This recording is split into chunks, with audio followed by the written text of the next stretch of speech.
Pennsylvania. We love Pennsylvania. And a very special hello to Latrobe. Oh, I love Latrobe. You know why? The home of Arnold Palmer. This was the home of my friend Arnold Palmer.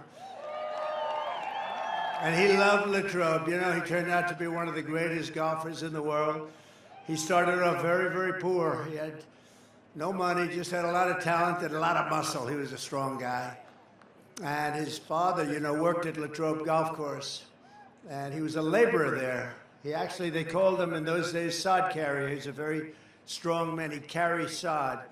They didn't have trucks that they trucked it. They had strong people carrying it. He was the strongest of them all. And he had a son, but they had no money. And he worked at Latrobe. And they treated him good because he could do more work than anybody else. And his son started to grow up, and he realized his son was very strong like him. But he never had a chance to play golf. He had no money at all. And his son was named Arnold. And when Arnold was 4 and 5 years old, they had no money to buy a club. He couldn't buy one club, not one. And they used to go to the back of, this was all told to me by Arnold, so I have it firsthand. They used to go to the bag room where the members were, and they took out members' clubs, and they'd use the members' clubs, 2 or 3 of them at night, late at night, and he'd hit balls with his son. And he'd watch his son every move, and he realized his son had great talent. And then his son got older and stronger, and then he got stronger and stronger, and his father started saying, wow, this is really crazy, what's going on with this kid? And finally, he was able to save up enough money to get him some clubs, but they weren't strong enough. Arnold was breaking them. He'd swing a regular club, and it'd break the hell out of it because he was so powerful. And they went back to the members' bags because they couldn't afford another set, and it used very stiff-shafted clubs, very strong for those of you that aren't golfers. That's for like good golfers with power, very stiff-shafted. And he'd get better and better, and then he went to high school, and he won all sorts of championships, one after another. He'd beat the rich kids, he'd kill them. He'd beat them so badly, he loved beating them, even though he was a nice guy, but he was tough. He was a tough cookie, Arnold. I got to know him really well. And he'd beat him over and over again, and then he got a set of clubs, and he got even better, and he won every championship, and he got into Wake Forest. You know that, right? Wake Forest. And he was immediately, as a freshman, the captain of the team. And there was a man named Mark McCormick, and Mark McCormick founded IMG. That's a very big, one of the biggest entertainment companies in the world today. And he wanted to be a professional golfer. He didn't go to Wake Forest. He went to another college, another school. And I won't say which because, honestly, I didn't want to look it up. It wasn't worth it. But a good golf college, and he wanted to be a pro. He's a very good golfer, very, very good. And he had the privilege of playing Arnold Palmer in a match between Wake Forest and his college. And the way he tells it, he was playing fantastically well, Mark McCormick, a very famous man, actually, founder of the biggest entertainment company. And he was playing very well, playing Arnold, and Arnold was just Arnold. He was just better than anybody else in college. And somebody shouted over to Mark McCormick, how are you playing? He said, I'm playing great. Can't play better. How are you doing? I'm 6 down. And he realized at the end of that match that he would never be a pro because he could never beat a guy like this. It wasn't close. He said he was longer, straighter, chipped better, putted better, and thought better. Other than that, they were very close. But he gave it up. He said, I'm not going to be a golfer. But he went to Arnold. He said, Arnold, you're going to be turning pro, and you're going to make a lot of money. And my second choice was to start representing people that are talented. And I'd like you to be my first client. And they made a deal where Arnold owned a big piece of the company. And Arnold started winning immediately. Made a lot of money for him, and Mark McCormick became the agent. And then because of Arnold's success, IMG, which you know, most of you know, it's very, very big now. Hollywood stars, everything. IMG became well known, and he started signing a lot of other players and a lot of other people. And then he started with Hollywood, and they signed Hollywood stars, and it became the biggest of those companies like William Morris and all of them. And it was all because of Arnold. Arnold owned a big piece of it. Arnold was a very rich man, and I said to Arnold, I got to know him when he was 69 years old, and I played pretty much with him, a lot of them. And as he got older, you know, when you get older, you start to lose a thing called distance. And I'm a good golfer, not like that, but I'm a good golfer. And I felt so good because I was hitting it a little bit longer than Arnold, but he was by this time about 75, 76. And I'd hit it 4 or 5 yards past him. I said, Arnold, let me ask you, 30 years ago, 40 years ago, was I longer than you? He said, Donald, I wasn't president or close at that time. That was long before I decided to have this fund. So,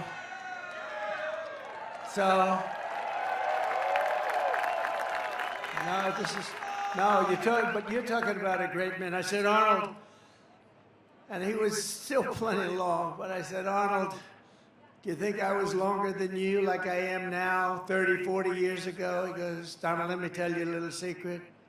You weren't even close. He said, you see that tree out there? And he pointed to a tree that was about 70 yards in front of us. He said, that's where I would drive it. And you're about 70 yards short of that tree, and you would have been even worse than you were. And it's true, you know, he won, I think it was Pine Valley, one of the great courses. He won the U.S. Open. He drove a par 4. Only person ever to drive that hole until that time. He drove it in a playoff to win the playoff. He went over the trees, very risky shot. He ended up driving the green, and he won with a birdie on the hole. And nobody till that point had done anything like it. But I said to Arnold, he became very rich because of the investments and the IMG and all of the different things.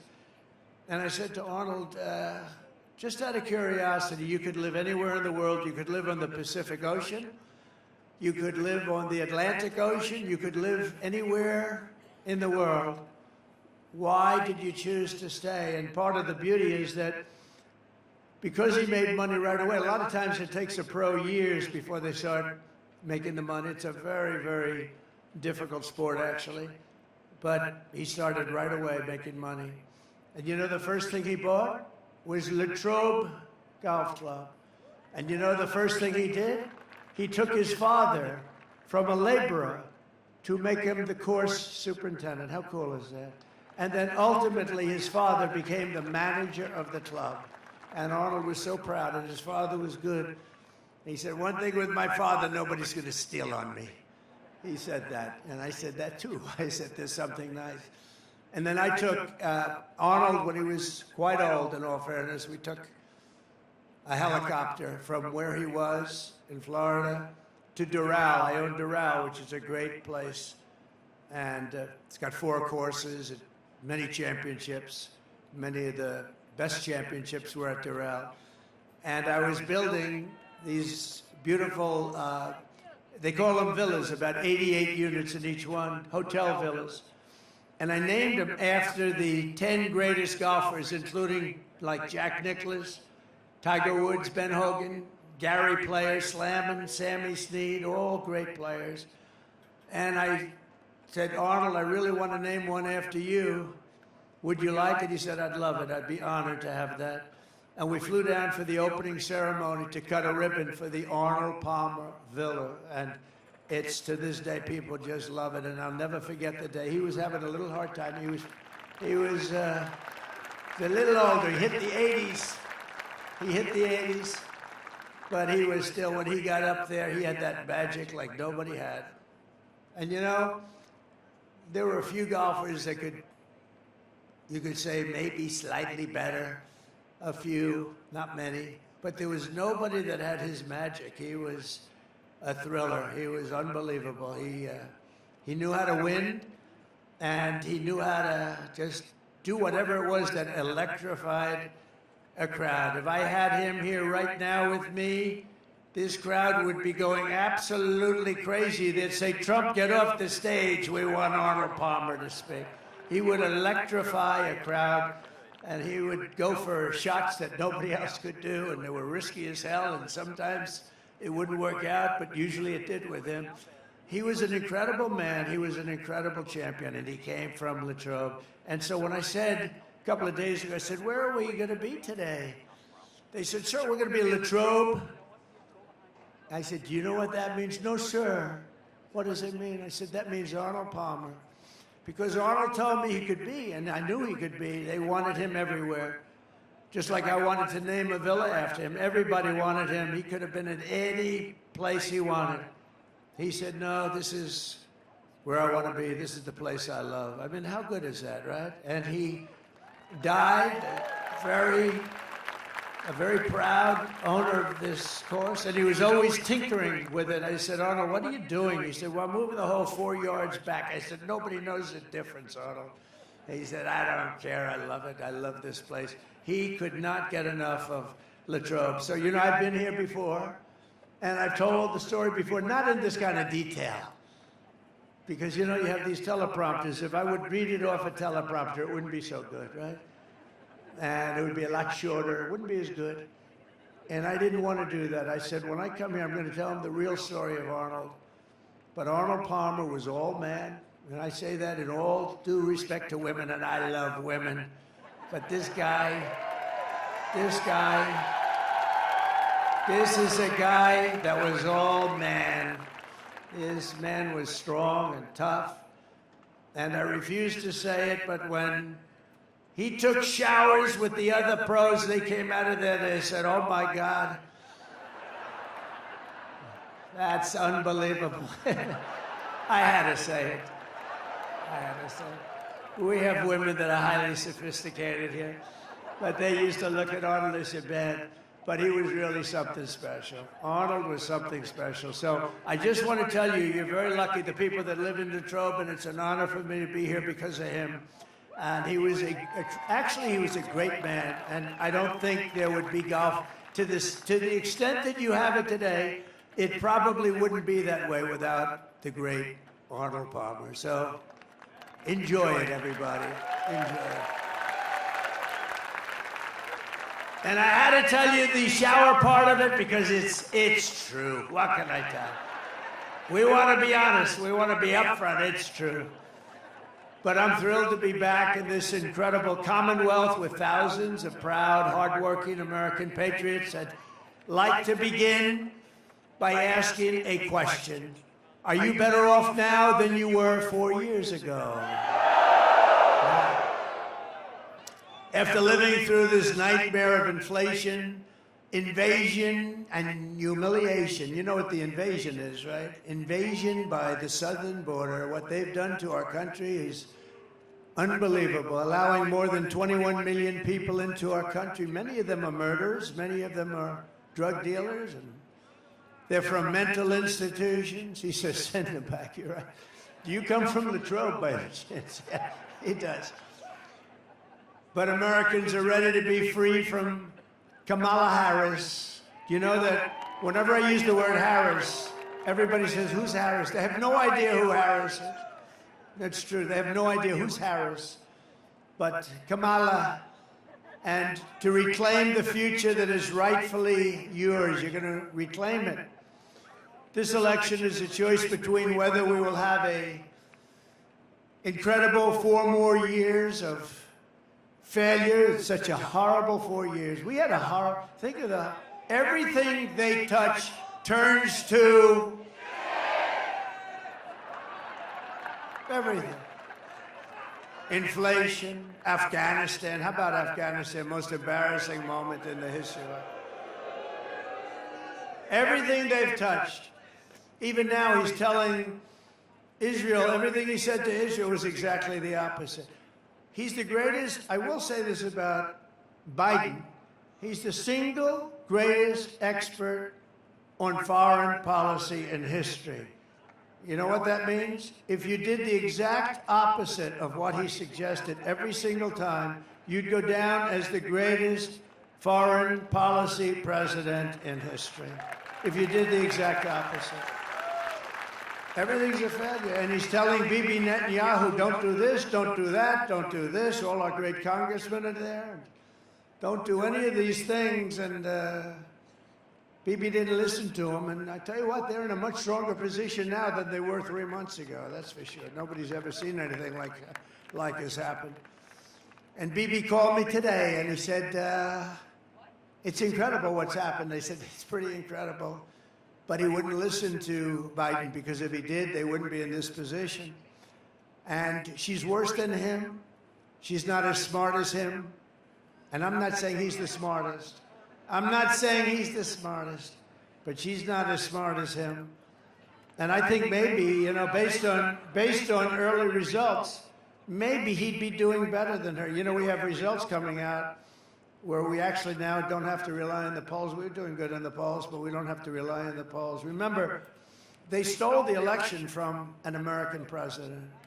They stole it. I could say, I don't even want to call it. They just stole the election. They said, we're taking the election away. He got 14 million votes, and he won. 22 people running, 22 Democrats there running. Oh, I'm looking at my hair up there. Let's see. Oh, I don't like it. I don't like it. Excuse me, I'm going to recomb my hair. Do you mind? I'll leave the stage for 5 minutes. I'm going to recomb my hair, Mr. Future Senator. We have David down here. Mr. Future Senator, you got to get him in.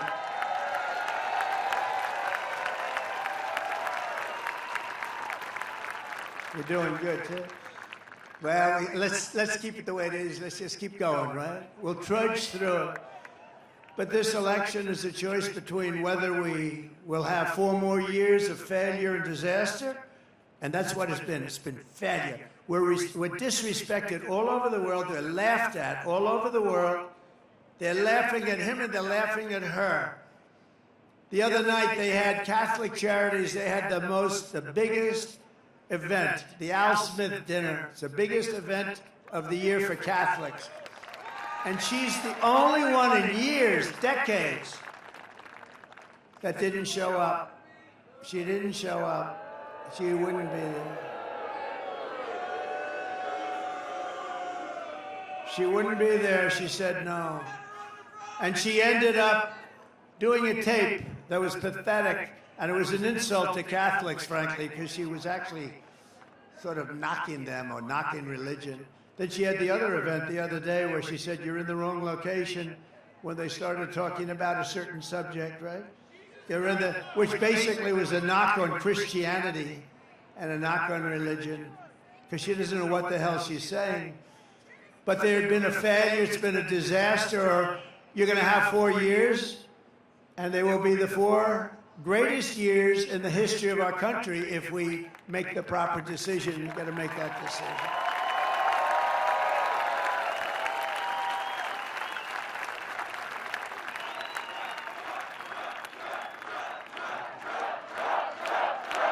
Thank you. Thank you. Thank you very much. But you know, by the way, if you're Catholic, you can't vote after that. And you can't vote for another reason. That administration has been persecuting Catholics. It's been persecuting Catholics. I don't know why. Persecuting a lot of people. Persecuting politicians. I raised my hand, but we're kicking their ass. They are bad. They are bad. They are bad. Guys going to jail. They've never done this. This has never happened. It happens in third world countries and banana republics. They go after, it's called weaponization. They weaponize their justice departments. I call it the Department of Injustice. Ours is the Department of Injustice. But we're doing well. We won the big case in Florida. You saw that? That was the big one. That was the big one. That was the big one. They're going to get him on that one. Oh, they're going to get him.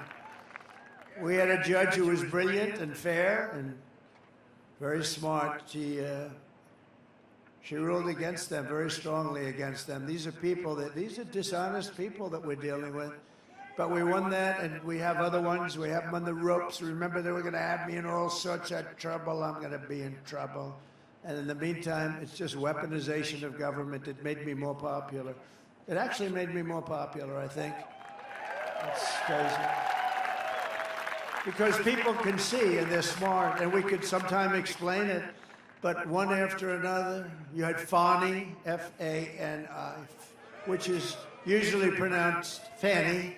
And she added a little action to it, Fani. That was a scam. They're all scams. They're all scams.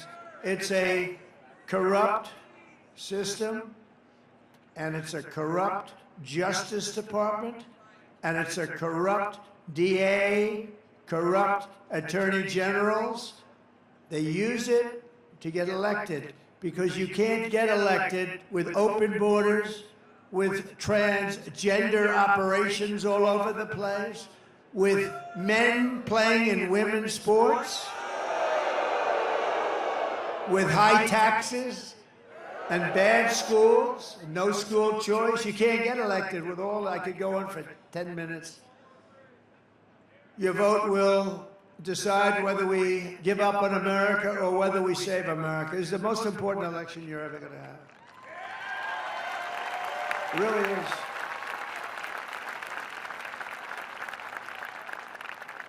By the way, how nice is this place? Isn't it beautiful? Look, people, as far as you can see, they give you a little extra security nowadays. Do you notice it? Hey, I got more machine guns than I've ever seen in my life. Look at these guys. Hey, hey, hey. I got more machine guns.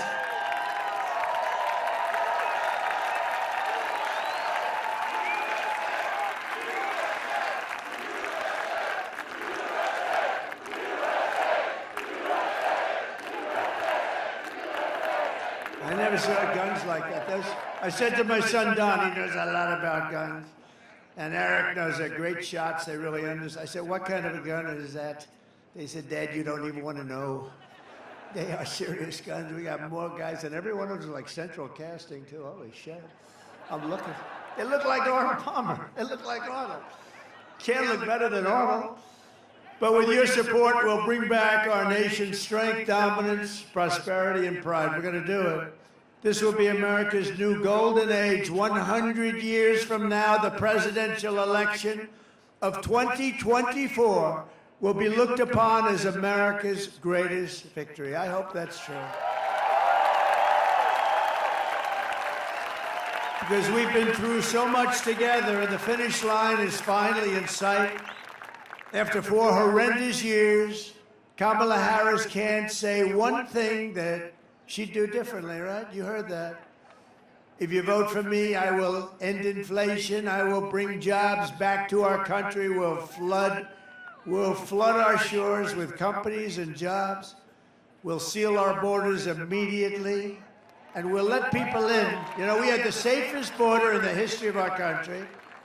Hold it. Put up my favorite sign of all time. Put up my favorite graph. I have to use it. My favorite graph.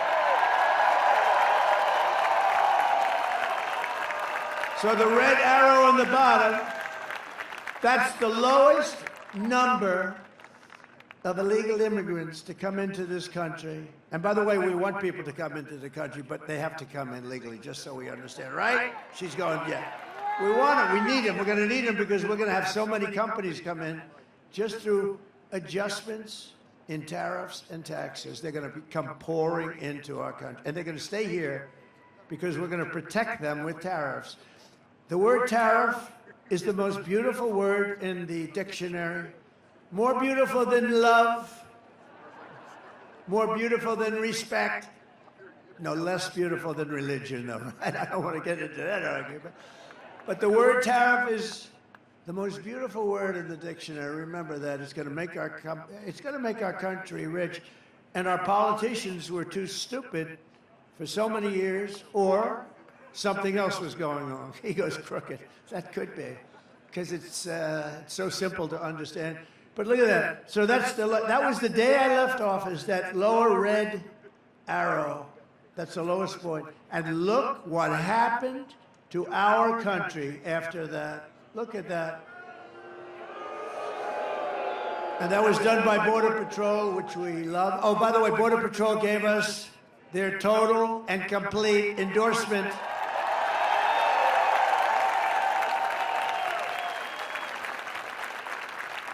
And it's hard. You know, they're not actually supposed to do it. they said, well, let them take all 29,000 of us and let's see what happens to this country. No, they're not, in theory, you know, you work for the government. They couldn't help. And they said she's horrible. They said she's horrible. It wasn't just, they said, you're the greatest president in the history of our country. Some only said the greatest in our lifetime. They had a unanimous endorsement from everybody. And they said at the same time, she's the worst we've ever had by far. And now she's running. And I tell you, I think that the border, I was just saying to Byron Donald's in the plane, right, Byron? I was just saying up, Byron. What a great guy.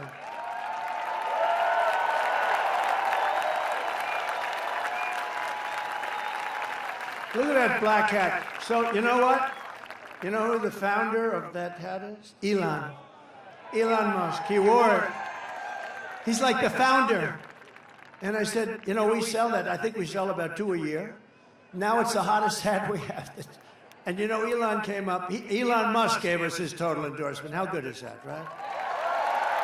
I mean, he's the one, he landed that rocket. That rocket came in. I said, that sucker's not going to make it. I was actually on the phone talking to somebody. It was crazy. And I'm talking to this person. And I'm saying, wait a minute, something's happening. I got to just hold it. I put the phone, and it was a very important person. I'm looking at something on the screen. I'm seeing this 24-story tube come down, and it looked like it was getting, Congressman, it looked like it was getting a little bit close to the gantry or whatever the hell they call that nowadays. I said, oh my God. And I put the phone down. Very important person, by the way. I won't tell you who, it'll be embarrassing. Because I never picked up the phone again. I was sitting there for... And because I was the president, and because I'm leading, which is probably more important to him, the guy didn't hang up. He was on the phone 45, 50 minutes waiting. I just saw, oh, the phone's off the hook. Hello? Hello? He waited. But I saw this thing come down, this tube, this giant tube, and I put the phone, I said, just a second. I said, I don't believe it, because I had the sound off. I turned the sound up, and it came down, and I said, it's going to crash. Don't crash. Now, I thought it was, actually, at first, I thought it was like a movie or something. I never saw this before, and I've seen it a lot. And it came down, and it was going into the, and then all of a sudden, you see the fire pouring out of the left side. I pushed it over. It landed perfectly, and then it was grabbed by two claws, two giant claws, and they grabbed it like Willie Mays would catch a fly ball in center field, right? That's the way it was. He was pretty good, Willie. And it came down, and I called Elon. I said, Elon, is that you? He said, that was me. I said, can anyone else do that? No. Can the United States do it? No. Can Russia do it? China do it? No, nobody can do that. He said, they're 10 years behind. This guy is great. And he said, if Donald Trump doesn't win, it could be the end of democracy in our country. It could be the end of our country. And you know where he is today? He's in another part of the Commonwealth. Never, ever make the mistake of calling it a state, by the way. It could be career-ending. I had a friend that did that, a politician. He used to be a politician. It shouldn't be that big a deal, because a lot of people make that mistake. That's one I could understand somebody making, but we call it the Commonwealth. But Elon endorsed me. He's in another part of the Commonwealth, and he's campaigning now. And he's got a gold. He's got a gold cap. But he called it, I said, he was wearing the black hat in Butler, Pennsylvania. We had 101,000 people, Butler, honoring Corey, the firefighter. Butler, Pennsylvania, we had 101,000 people. It was unbelievable. What a night that was. And we were honoring Corey and two gentlemen who were very badly hurt. We thought they weren't going to make it. The doctors up there, they have good doctors. These are good doctors. I don't know if they call them country doctors, but whoever they are, they were good, because these were two men that were not the two great supporters who were not supposed to make it, and they made it, and they made it. They'll be okay. But Corey didn't make it, and we honored Corey. It was the most beautiful evening, right? We had a moment of silence, and then we had the bells of Notre Dame, right? Notre Dame playing. And then we had an opera singer who sounded just like Pavarotti. I mean, the guy was unbelievable, and he sang Ave Maria. And the whole place was crying. It was crazy. I'm looking at the audience. Some of my friends were there, almost as tough as the football players that we have. We have some of the great football players. Almost as tough. I don't know if you guys would, but they were tough cookies. And I see them crying. They're trying to be cool. You know, no, I wasn't crying. But the whole place was crying. It was amazing. It was 101,000 people. So we will regain our sovereignty, we will restore our safety, and we will unlock the magnificent destiny that is just within our reach. And I am asking you to be excited about the future of our country. Again, you're going to be excited. This is going to be the most exciting period ever. Every problem facing us can be solved, but now the fate of our nation is in your hands. It really is. I mean, if you put these lunatics in charge any longer, we can't take it any longer. They're laughed at by foreign leaders. They think they can't even believe it. They can't even believe it. Biden can't find his way off a platform. She's worse.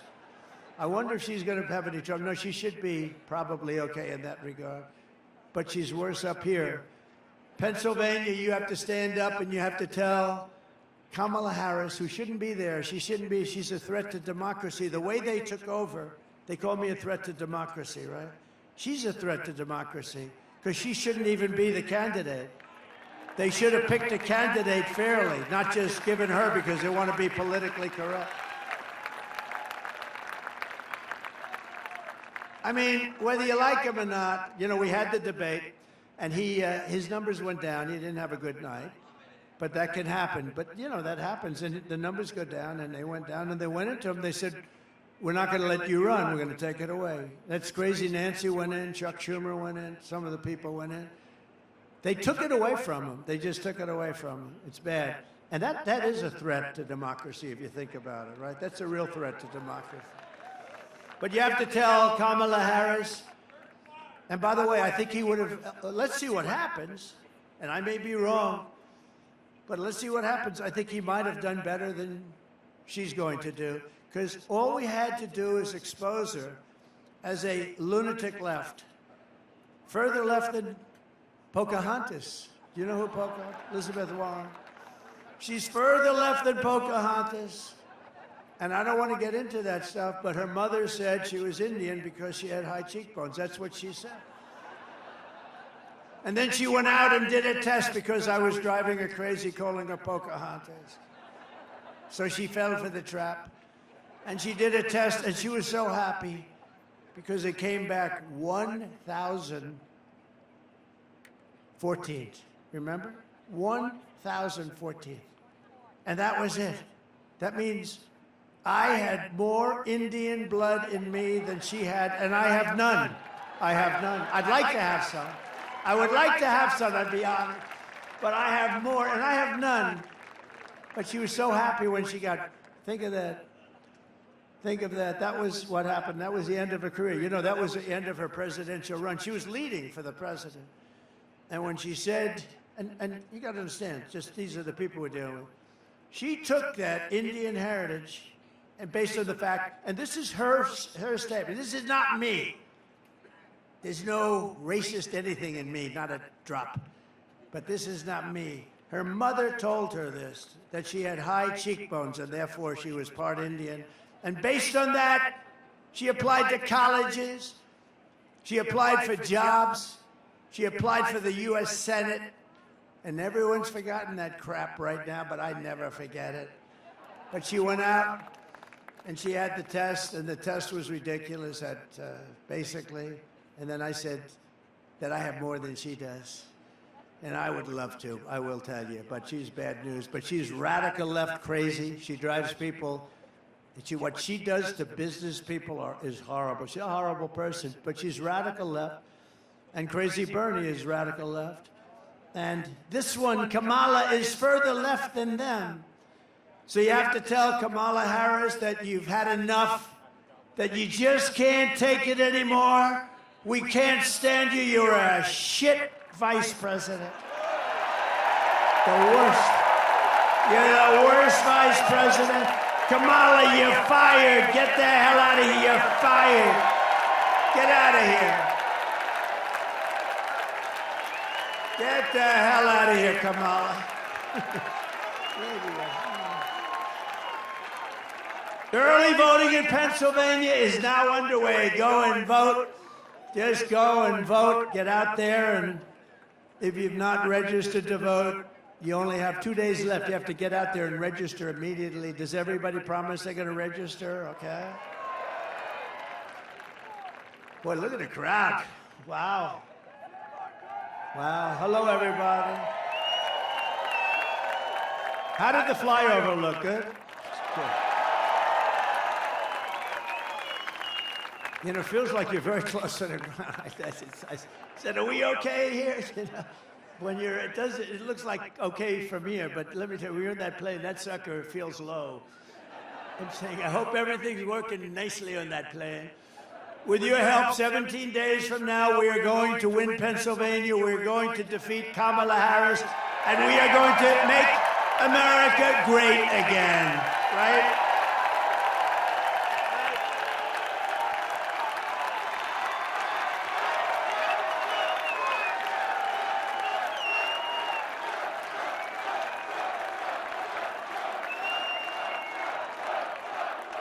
And I'm in big trouble tonight. You know why? Franklin Graham wrote me. You heard this. Like 2 months ago, he said, President, we love your stories. We love your speaking. We love everything about you. You're a great Christian. We love everything about you. But, sir, please, please don't use any bad language, bad words. He said, your stories will even be better. And I wrote him back. I said, I'm going to try and do that. But actually, the stories won't be as good. Because you can't put the same emphasis on. So tonight I broke my rule. I've done it for weeks, but tonight I just said, look, I'm in Pennsylvania. What the hell? What the hell? I went to school here. I went to the great Wharton School of Finance here. What a great school that was, too. What a great school. So if we win Pennsylvania, we win the whole damn thing, right? And starting on day one of my new administration, I will end Kamala Harris's war on Pennsylvania energy, because you know she's going to ban fracking, right? 100%. You know, she was against fracking, against all this stuff, and then all of a sudden, about a year and a half ago, when she was getting killed in the polls, she said, I like fracking very much. Look, they always go back to what they want. They always go back. She can't help it.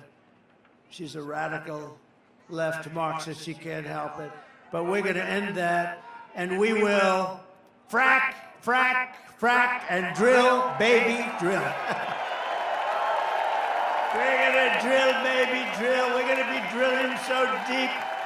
We're going to be, for these guys, we're going to drill. We're going to take out so much money. We're going to pay down our debt.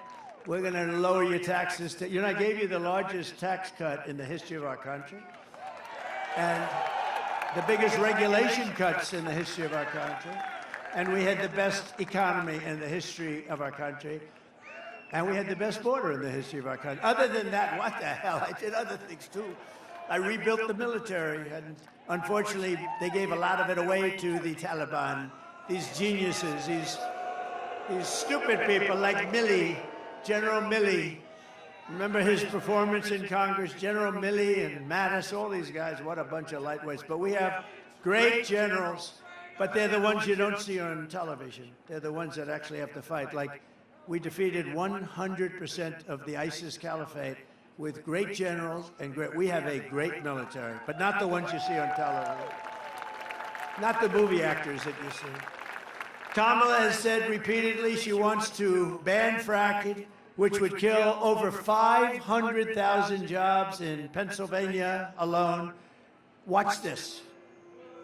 There's no question I'm in favor of banning fracking. I am committed to passing a Green New Deal and finally putting an end to fracking once and for all. If they fail to act as President of the United States, I am prepared to get rid of the filibuster to pass a Green New Deal. I am offering a Green New Deal that has been described as one of the most aggressive and progressive. Well, he's going to bring the Green New Deal up for a vote. Yeah, I will vote for it. It is a resolution. I believe that the underlying principles behind it are sound and important. What is the solution for voters who have jobs and interests in the fossil fuel industry?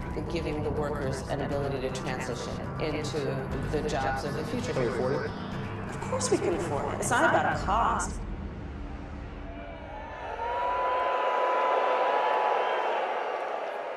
So when she does that, that's the end of Pennsylvania as we know it. It's the most important, not only from the standpoint of $500,000 jobs, it's 500,000 jobs, but in terms of income for the state, you would have to double and triple your taxes to make up. And she's going to do it. She's going to do it.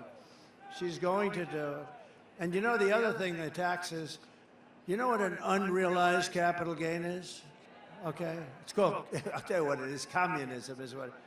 So she wants to have a tax, so capital gains tax is terrible, rough, but you know, you sell something, you can pay the tax. She wants an unrealized capital gain every year so that if something goes up in value, now you have to go out, it'll be a great business for appraisers and for lawyers and for accountants. Other than that, it's a disaster. She wants an unrealized, and she refuses to say that, no, we're not going to do that. No, she refuses. Think of it. It's an unrealized gain she wants to. So she wants to tax an unrealized gain. This woman is crazy. I will terminate the Green New Scam immediately. It's the greatest scam in history. I will stop the energy price hikes. I will rescind the natural gas export ban, which is killing your state, by the way. And we will have energy independence. You know, we were energy independent 4 years ago. Think of it. Energy independent. We're still going to be energy dominant. And I will cut your energy and electricity prices in half within 12 months of taking office. 50%. We have it. It's under our feet. We don't have to get it from Venezuela. We get it from Venezuela. It's not even believable. The whole thing's not believable. For most of American history, Pennsylvania was the commercial and industrial powerhouse of the United States. But year after year, globalist, radical left politicians and incompetents like Kamala Harris have waged a war on your Commonwealth. They've annihilated your steel mills, decimated your coal jobs, assaulted your oil and gas jobs, and sold off your manufacturing jobs to China and foreign nations all over the world. Under the Trump administration, we are going to take back what is ours. We will end the looting and pillaging of Pennsylvania and many other states all over our country. We will bring back our manufacturing jobs, our energy jobs, our coal jobs, our steel jobs, and our dreams. And it's all very simple. Starting in January, we will give our companies the lowest taxes, the lowest energy costs, the lowest regulatory burdens, and free access to the best and biggest market anywhere on the planet, but only if they make their products right here in America. If they don't, they have to pay a higher tax. And only if they hire American workers for the job, and they will. They'll all be coming. They'll be pouring in. If these companies don't make their product here, then they will pay a tariff when they send their products into the United States for the privilege of competing with our workers and our cherished companies. We're going to protect our workers and our company. It's all very simple. We don't do any of this now. I was going to do it, and then COVID came, and I said, we got to fight that one. We did a great job with that. We got a great, you know, I got great credit for the economy, for the military. We were in no wars. Think of it. I started no wars. Everybody thought I'd be like in a war. I'll be in a war in 2 days. No, it didn't work out. My personality stopped wars. Stopped wars. It stopped wars in countries that we weren't even involved. I was able to stop wars with other countries that we weren't even that involved with just by making a couple of phone calls. I saved a lot of lives.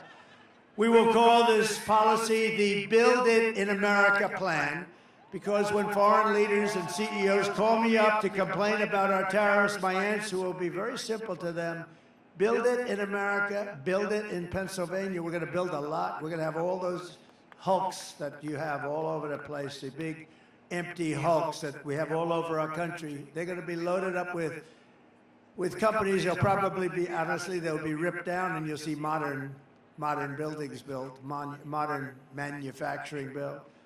The centerpiece of this plan will be a 15% made in America corporate tax rate, cutting the tax from 21% to 15%, but again, only for those who make their product in the USA. And remember, I got it down to 21. Everyone said it would be impossible to get approved by Congress. I got it approved by Congress, but I got it down to 21. It was close to 40%. I got it down to 21%. Nobody thought that was possible. Now, I'm taking it from 21% down to 15%. The companies are going to roar in because 21% is very competitive. 15% is really, it's amazing. I mean, companies are going to want to be here, but they have to be protected from other companies coming in from the outside and raiding the jobs, the products, and that's what we're doing with the tariffs. And for those companies who don't make their product in America, they will be forced to pay a very stiff tariff, and we will make it and take it. Hundreds of billions of dollars are going to come in through tariff dollars to benefit American citizens, and we're going to pay off debt and reduce your taxes still further. Again, I gave you the biggest tax cut in history. We'll be able to do it still further. And remember this, for decades, nobody paid, China never paid 1 penny, not 1 penny to us until I came along. They paid hundreds of billions of dollars in tariffs and taxes under me, under Bush, under Obama. They never paid. They never paid anything, nothing, not a dime. Hundreds of billions of dollars they paid. And that's just the beginning. We're a rich country, but we don't know how to be rich. We just don't know how to be, but we're going to be rich, and we're going to be richer than ever before. We're going to take care of ourselves. It's going to be America first. It's also going to be we'll help the world. We want to help the world. But it's time that we take care of ourselves. We owe $36 trillion. We're going to take care of ourselves first.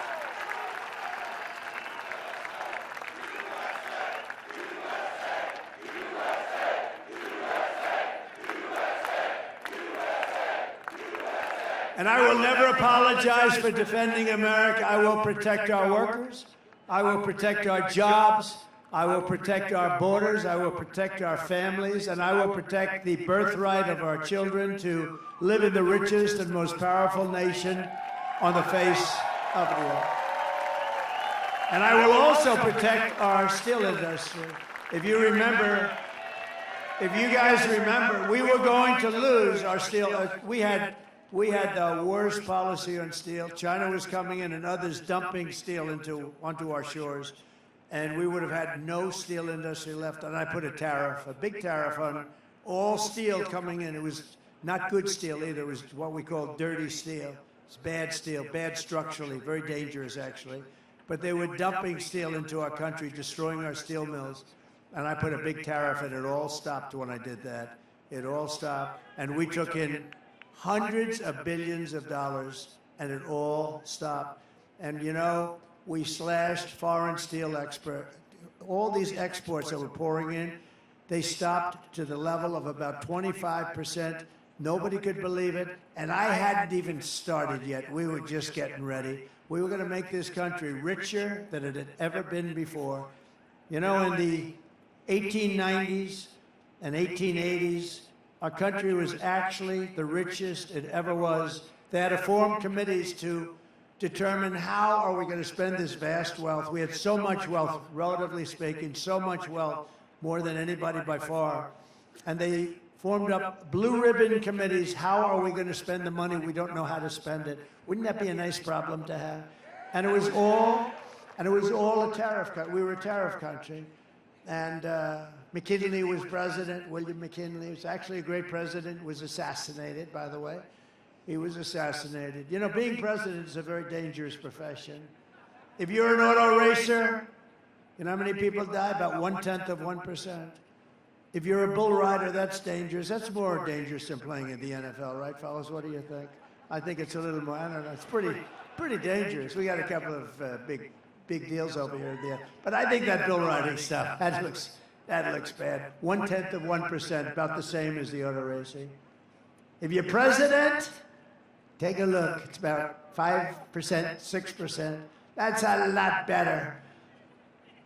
But it's only good if you want to do one thing. You want to make your country strong and wonderful and great, and that's what I'm doing. But it is a dangerous profession, and we can't let it be a dangerous profession. We have to have better everything. We have to have better respect from countries that look at us, because we have to let them know. I'm still waiting for Biden to say, if you do anything to this guy that I hate Trump, but if you do anything to him, we're going to blow your country to pieces, and then you wouldn't need all this glass up here.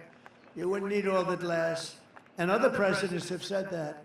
And even if it's your opponent, and even if it's somebody that helped them force you out of an election, which I didn't want to do, but you got to do that regardless, opponent or no opponent. You got to let a country know that you're going to play around, we're going to blow you to pieces, and then everything will stop. It'll be amazing.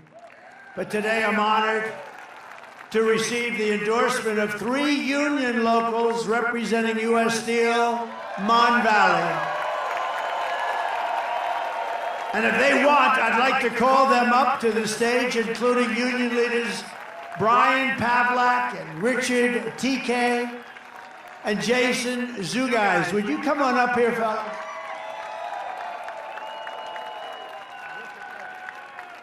These are good-looking people. Good-looking guy, yeah.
It's an honor to be on stage with you. All the steelworkers here, honor to be on stage with you. I was at the Butler rally when they tried to assassinate you. And I knew after that I had to do what I had to do. So the president that saved the steel industry with tariffs, you saved it with tariffs. And you're my hero, and you're the greatest president ever. We love you. We love you. So, Steelworkers for Trump and the rank and file Mon Valley Works want to endorse you. We want to give you a hard hat.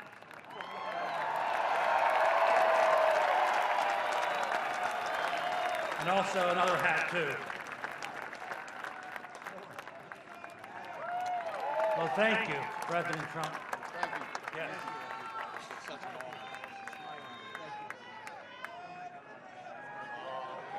We want that tax on overtime. Yeah. No tax on overtime. That's a good one. Yeah. You know, the steelworkers work a lot of overtime. You never even heard about that. No. No child support on overtime. You take care of good. Put the hard hat on. No child support on overtime. Could we get a picture with you? Yeah, let's go. Come on. Let's do it real fast, fellas.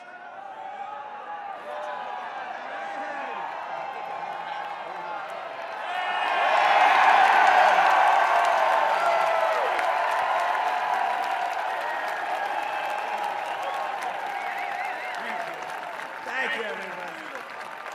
Thank you. Let's take a picture. Come on. Got it? They've got it outside. Okay, he's got it right there. Let's go. We got to get that. Thank you. Good job. Good.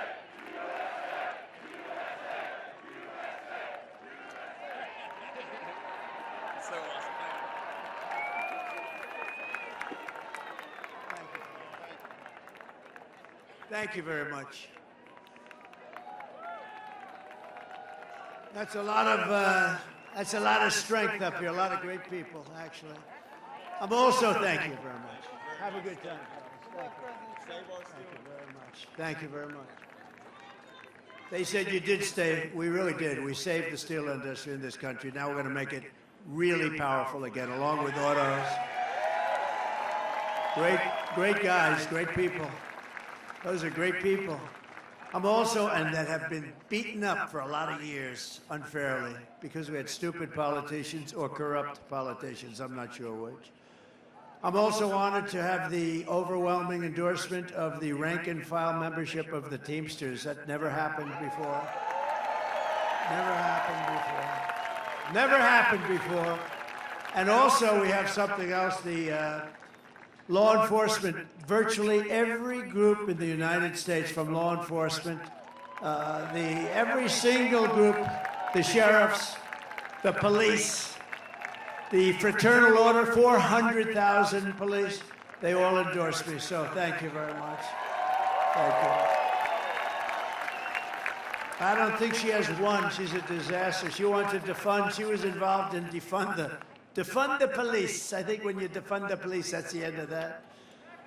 With 4 more years of Kamala Harris, Pennsylvania will be an economic wasteland. That's going to happen.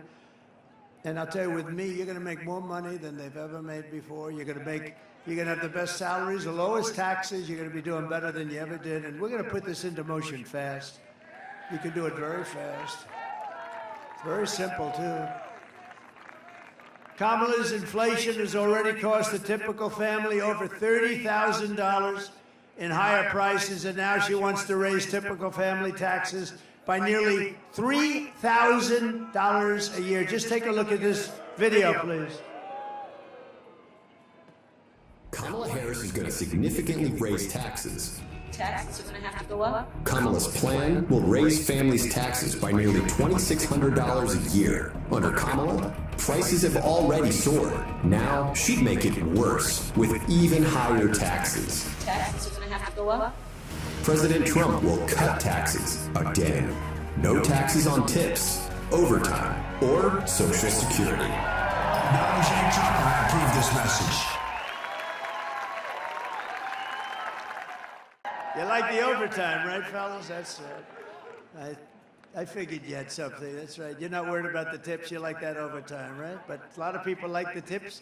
And if you're a senior, you know what you like. You want the Social Security, no tax on Social Security. Think of it. No tax. No tax on Social Security benefits for our seniors. And they deserve it because, you know what? Inflation, with their fixed income, mostly fixed income, inflation has absolutely destroyed our seniors and other people that are on fixed income. So I will also make interest on car loans fully tax deductible. That's a big deal. You know, they said one of the top guys on Wall Street called up and he said, you know, we have an incredible situation here. Where did you come up with that? It's like the paperclip. I said it the other day.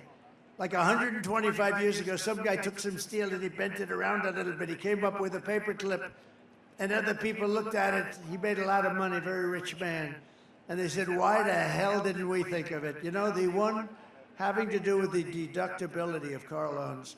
So simple. And the top guys on Wall Street, real geniuses, they called up, they said, how did you think of that? It's so simple. But, you know, to have the American dream, you want to have a car.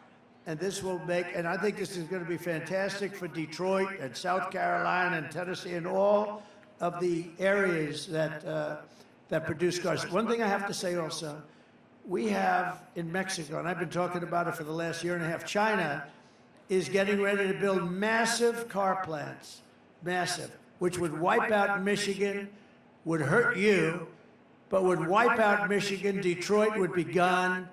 And they're the biggest plants in the world. I have a friend that does that. He builds plants. He doesn't do anything else. All he wants to do is build plants. And I called him up a year ago, a little more than that. I said, I want to see a plant. I want to go see a plant. You think Biden calls people up and says, I'd like to see a plant? I don't think so. He wants to just go. He wants to go to sleep. And she wants to do other things. We don't know what they are. We'll find out, unfortunately.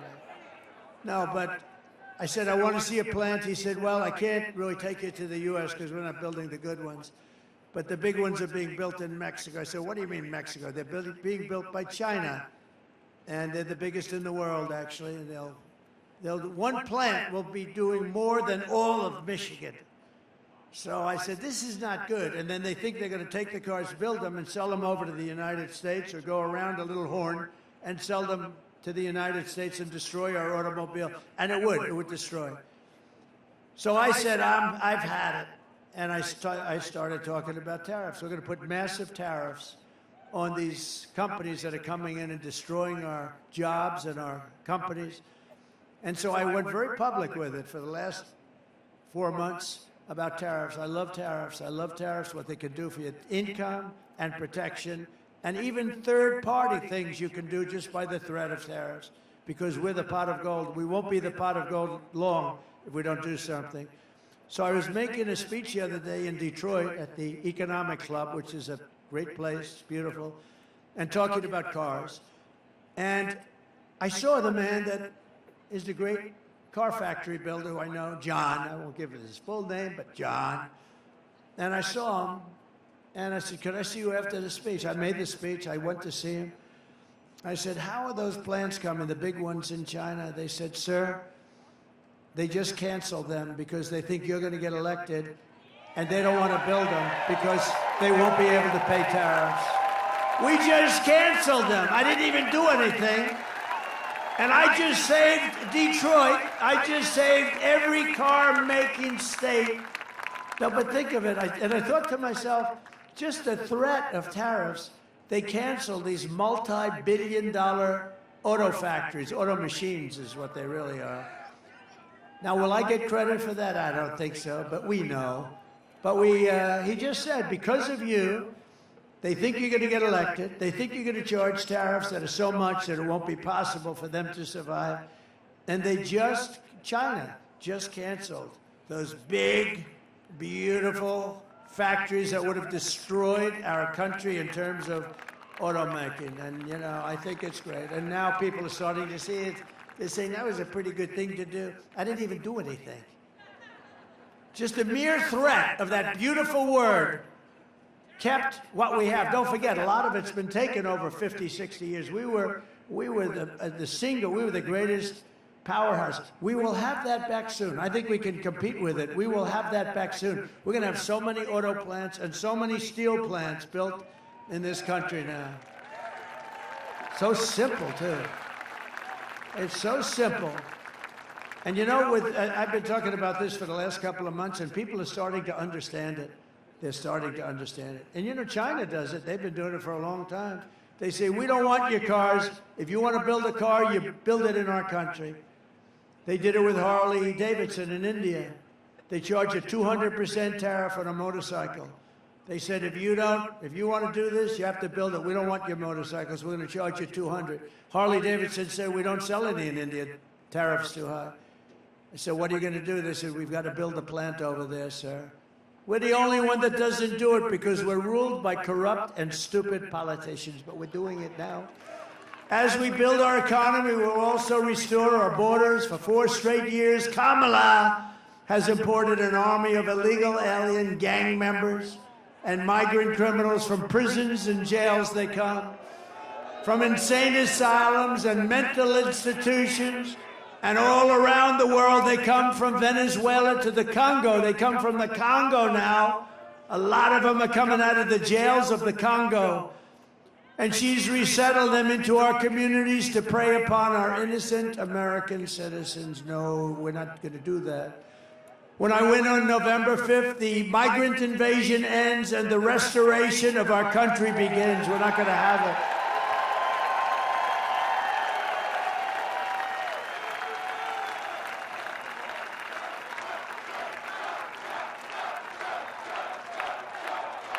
Thank you. And every day, Kamala is using migrant flights and her phone app. Do you believe they have a phone app? For the criminal cartels to call up, hello, this is Jose Rodriguez. I'd like to know, where do I dispose of my illegal migrants, and they tell you where to drop them. Can you believe it? The only thing worse are the flights. They have planes flying over our border, big, beautiful Boeing 727s, 737s, and just like that beautiful plane over there, is it a pretty plane? 757s, 767s. They have planes flying back and forth, loaded up with migrants, only going one way, by the way, to flood Pennsylvania, Ohio, Michigan, and Wisconsin. That's what they're doing in the entire Midwest with thousands and thousands of illegal migrants, and many of these are very dangerous people. They'll look at you, they'll cut you up, and they won't even think about it. As just one example, the 4,000-person town of Charleroi, Pennsylvania, has seen, listen to this, a 2,000% increase in the population of illegal migrants. Think of that, 2,000% increase in the population of illegal migrants under Harris. She doesn't want to be called border czar. But you know what? I don't care. She was in charge of the border. This mentally deficient president put her in charge of the border. And she never went there, not once.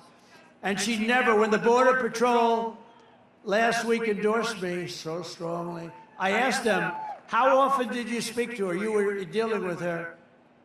They said, sir, we never spoke to her once. I said, who did she speak to? There were like 40 guys on the stage, all the leaders of the Border Patrol. She said, not one of them did she speak to, not one. Pennsylvania is not going to take it anymore. One of the deadliest and most vicious migrant gangs that Kamala has imported into our country is the savage Venezuelan prison gang, Tren de Aragua. Has anyone heard of it? You've heard of MS-13? These are right in the same category. You don't get any meaner or tougher.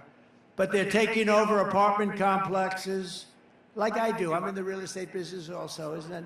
They do it differently. They do it with guns. I do it with financing.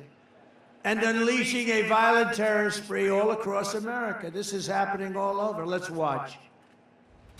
Open borders, deadly consequences. Border crisis, record-high crossings are putting a strain on cities across America. It is a full-blown invasion. Armed Venezuelan gang members storming an apartment complex in Aurora, Colorado. People talk about migrant crime. This is what they're talking about. Biden and Harris had created a program to bring them in under humanitarian parole. I am in favor of saying that we're not going to treat people who are undocumented across borders as criminals. More than 13,000 illegal immigrants convicted of murder have been released into the United States. My 20-year-old daughter, Kayla Hamilton, was murdered in her own room. Kayla's murderer was apprehended by Border Patrol crossing illegally into the U.S. Kayla's murderer had been improperly released into the United States. Abolish ICE.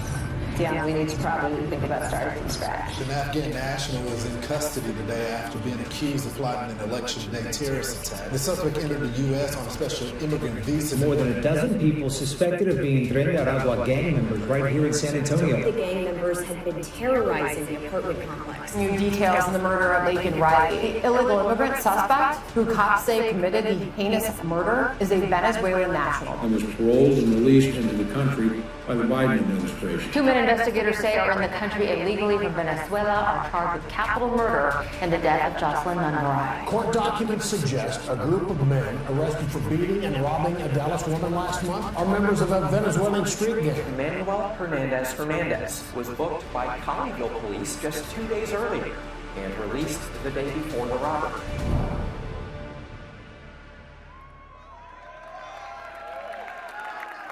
And it's that way all over America.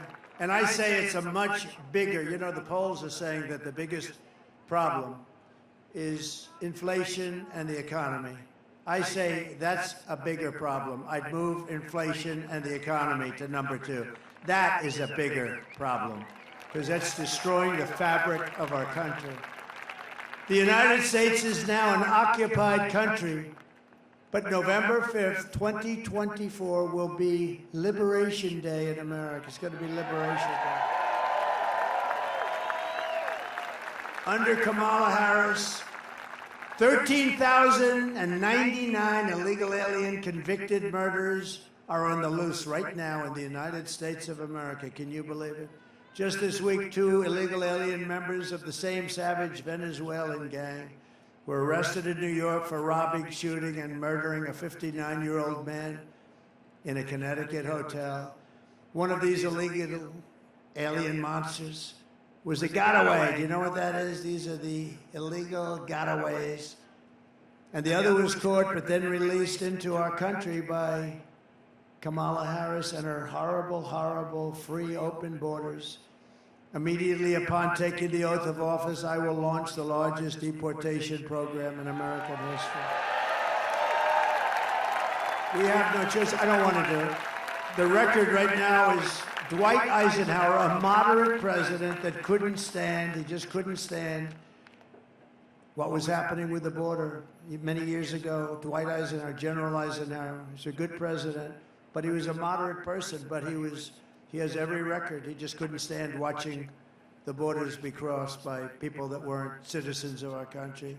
I will rescue every town across America that has been invaded and conquered, and we will put these vicious and bloodthirsty criminals in a jail or kick them out of our country immediately. They will get sent back to where they came from. We have no choice. And to expedite removals of Tren de Aragua and other savage gangs, I will invoke the Alien Enemies Act of 1798. Can you believe that? We couldn't have an act like that now because now everything's woke, you know? We have woke generals like Milley and Mattis. We have woke people. They don't do things like this. So we had to go back to 1798 when we had real people running our country. The Alien Enemies Act of 70 gives a tremendous power to the president to do what's right, to target and dismantle every migrant criminal network operating on American soil. And if they come back into our country, it's an automatic 10 years in jail with no possibility of parole. So when they come back, if they come back, when they hear that, they won't come back. And if that's not good enough, we'll make it 20. And I'm also calling for the death penalty for any migrant that kills an American citizen or a law enforcement officer.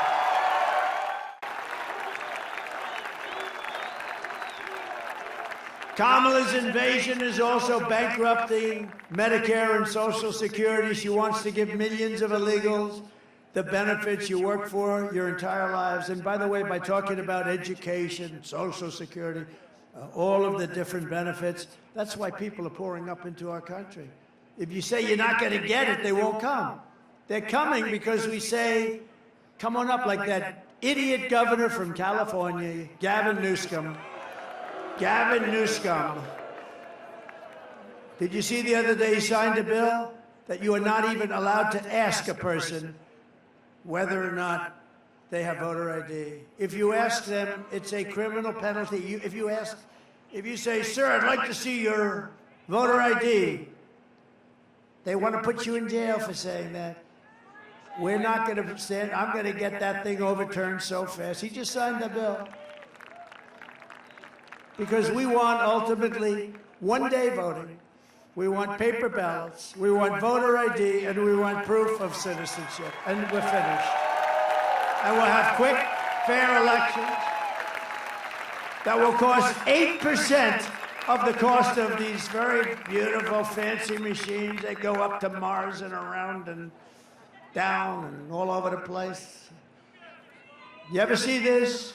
Where the machines, we spend all this money on machines, and then they announce, we expect to have the results like 7 days after the election. If you had paper ballots, you get them at 10 o'clock. France went to paper because what we did didn't work. The mail-in ballots didn't work. France had them, and you know what didn't work? There was a lot of theft, a lot of things going on. They went to paper ballots, same-day voting. 38 million votes, everything was done by 10 o'clock in the evening. No people complaining, nothing. I will protect for a fraction, by the way, for a fraction of the cost. I will protect our seniors and ensure that federal benefits are for Americans only. I just want them to be only for Americans. Kamala is telling you If you vote for her, it's 4 more years of the same. Take a look. Would you have done something differently than President Biden during the past 4 years?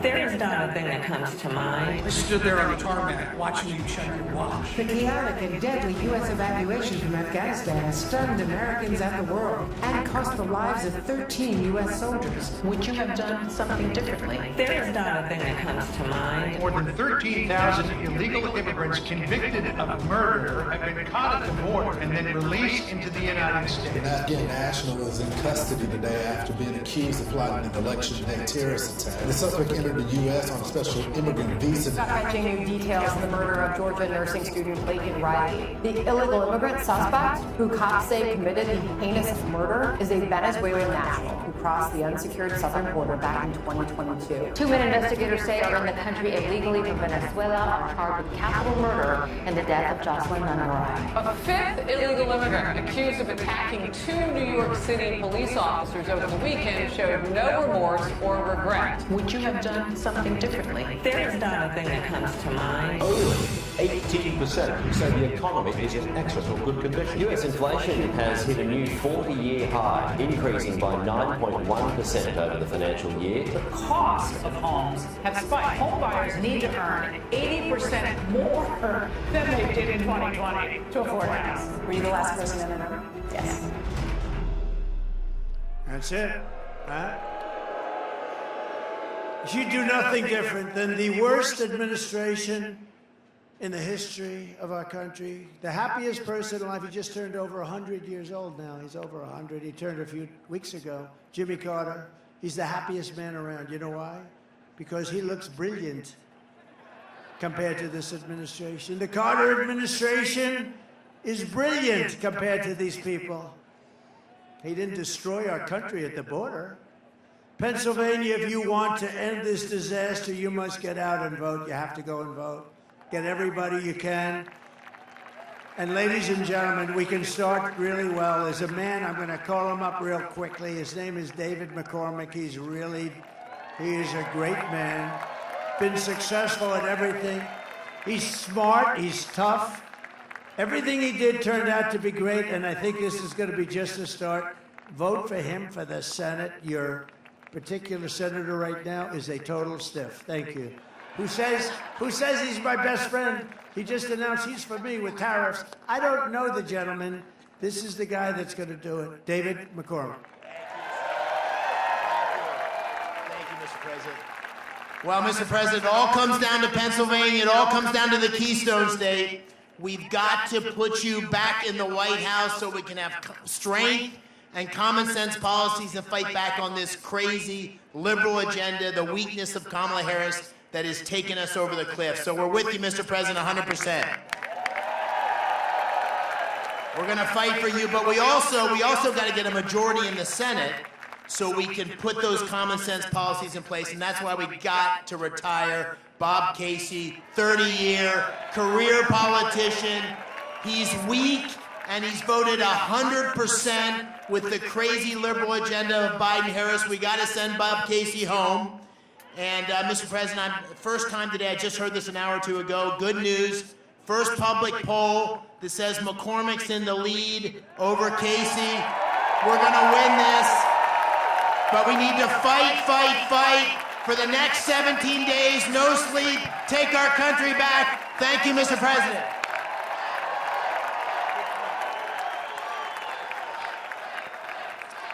Thank you very much, David. David's a good man, and he's going to really represent you, and he's going to work with us on getting your taxes down, etc. We're also joined by Representatives John Joyce, great guy. Where's John? Hello, John. Dan Muser, who's fantastic, my friend, all my friends, and Byron Donalds of Florida.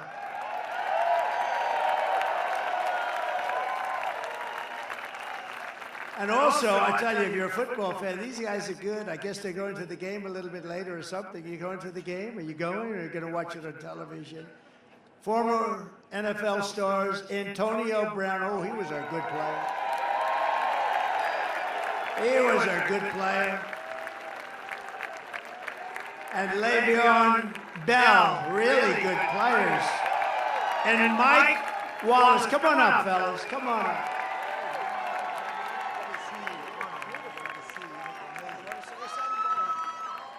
Let's vote for Trump, baby. Make some noise for the president.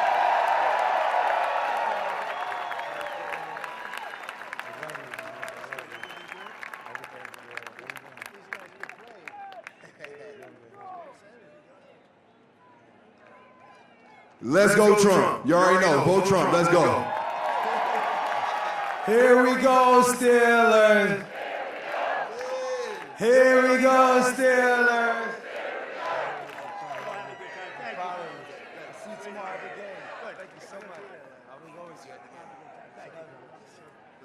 Thank you. They look good. We're also deeply honored to be joined by Gold Star family members of the service members, several of them who gave their lives in Afghanistan. So horrible. So horrible that this had to happen. They're friends of mine. Many of the families are friends of mine. I've gotten to know them over this, and it's just horrible. Should have never happened, would have never happened. Corporal Hunter Lopez and his family is here. We're honoring these people. Corporal Humberto Sanchez.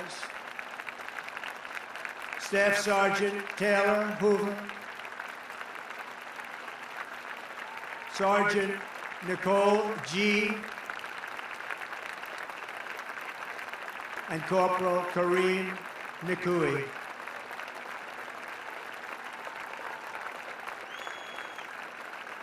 Thank you very much. Great people. I got to know them very well. Should have never, ever happened. 13 people, many so badly injured. We have to talk about them. I talk about them all the time with the legs and the arms and just obliteration. So I want to thank you all very much. Thank you for being here. Thank you. I also want to thank Elon Musk because when I called him on North Carolina and Georgia, as you know, they had almost no, especially in North Carolina, they had no communication. The lines were all down a few weeks ago with the hurricane, Helene. And I called Elon. They said, "Do you know Elon Musk?" I said, "I happen to know him. What do you want?" "We need Starlink." I said, "What is Starlink? Tell me, please. Give me a lesson. Tell me." And they told me it's basically great communication and up to a satellite and back. And they said, "We just have to have it. We can't get it because it's very hard to get." And I called Elon, and he had it there in literally in moments. It was amazing how fast he got it there for them. So I want to thank Elon for doing that. That was great. People of North Carolina. So we're working very hard for Pennsylvania, but in breaking news, it was just announced that the highly respected Florida judge who is overseeing our case against the Pulitzer Prize Board for awarding their once highly respected prizes to the failing New York Times and the Washington Post. These are really fake news papers. Call them fake news papers. But they're fake news Russia stories. They got the Pulitzer Prize for Russia. It turned out to be a fake story. So I figured, what the hell, on your behalf, I'd sue their ass off.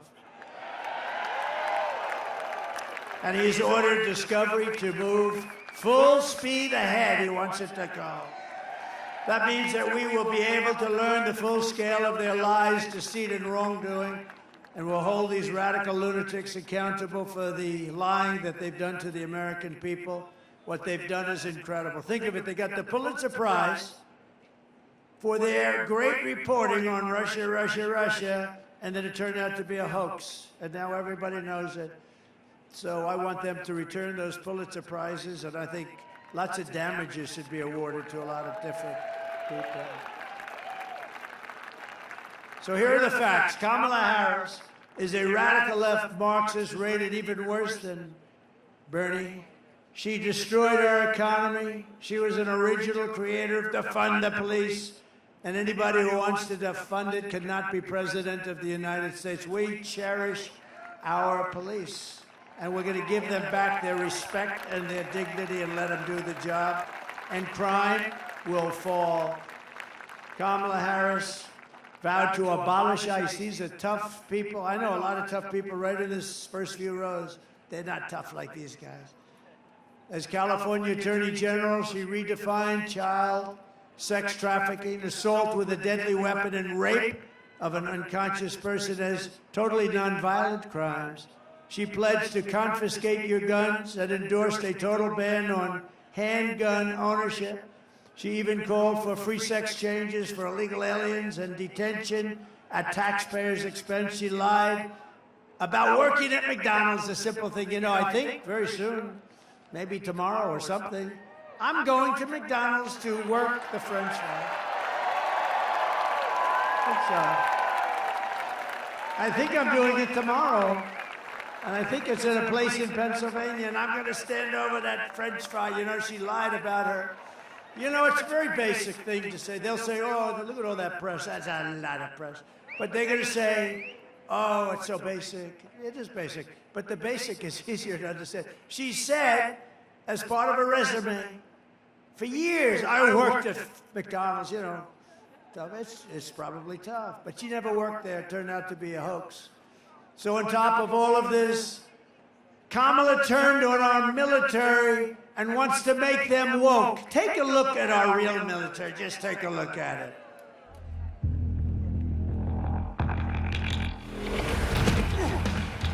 You little scumbag! I got your name! I got your ass! You will not laugh! You will not cry! You will learn by the numbers! Happy Pride. Happy Pride Month. And actually, let's declare it Summer Pride. So you're a killer? Sir, yes, sir! Let me see your war face! Sir, you got a war face? Ah! That's a war face! Now let me see your war face! Ah! Bullshit! You didn't convince me! Let me see your real war face! Ah!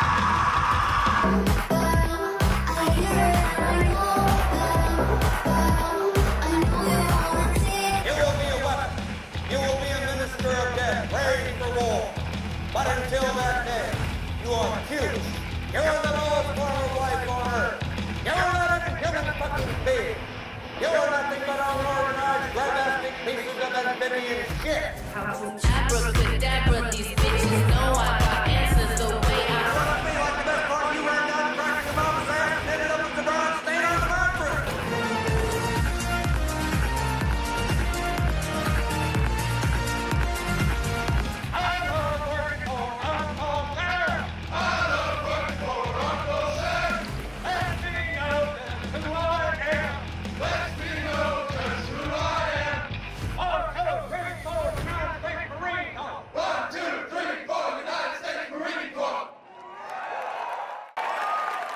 That wasn't exactly woke. So in conclusion, and thank you for being here, everybody. This is beautiful. We'll get you out real fast. We're going to get you to go watch that game tonight, right? We really do appreciate this kind of crowd and love. The love that we've had is incredible. But with your vote this November, we are going to fire Kamala Harris. We are going to save America. We're going to rebuild our nation for citizens of every race, religion, color, and creed. With your support, we will teach our children to love our country, honor our history, and to always respect our great American flag. We will cut your taxes, demolish inflation, slash your prices, raise your wages, and turn the United States into the manufacturing superpower of the world. We will hire American, buy American, build American, and show the whole world that the American dream is back, bigger, better, and stronger than ever before. I will end the war in Ukraine, stop the chaos in the Middle East, and prevent World War III, and I'm the one that can do it. I'm the only one that's going to do it.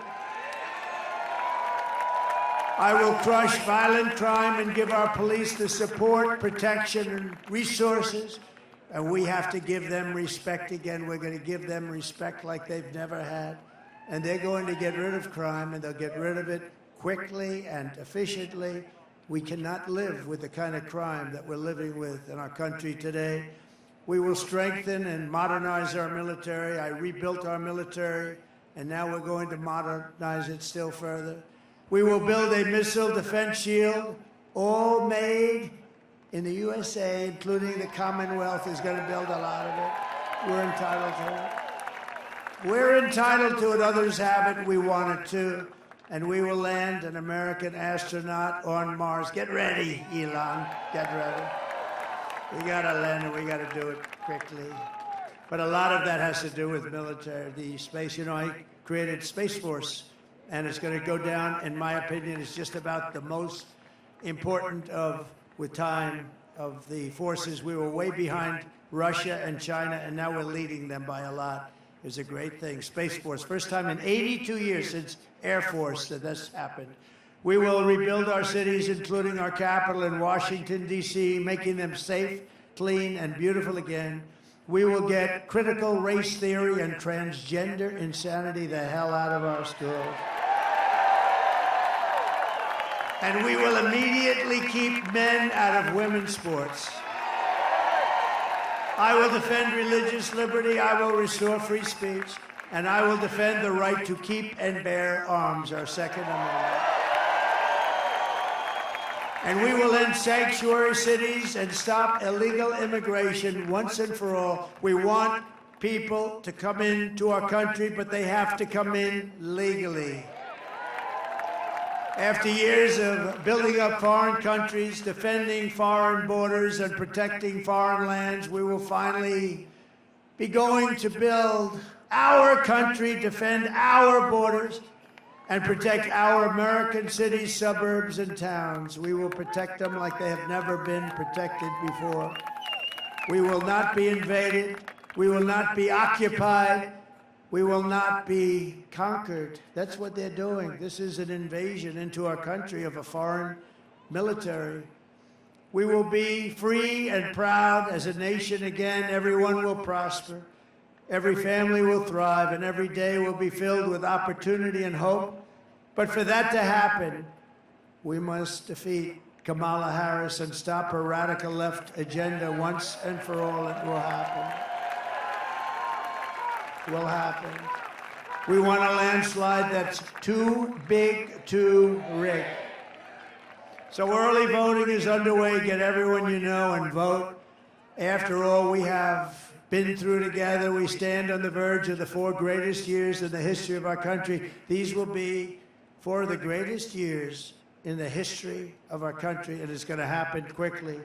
With your help from now until Election Day, we will redeem America's promise, and we will take back the nation that we love. We are one people, one family, and one glorious nation under God. We will never give in. We will never back down, ever, ever, ever. And we will never, ever surrender. Together we will fight, fight, fight. We will vote, vote, vote. And we will win, win, win like we have never won before. November 5th will be the most important day in the history of our country.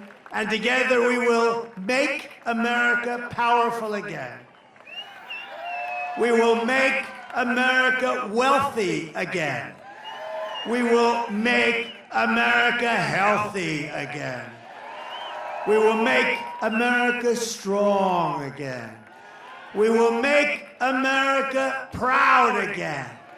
We will make America safe again. And we will make America great again. Thank you, Pennsylvania. Thank you. God bless you all. God bless you.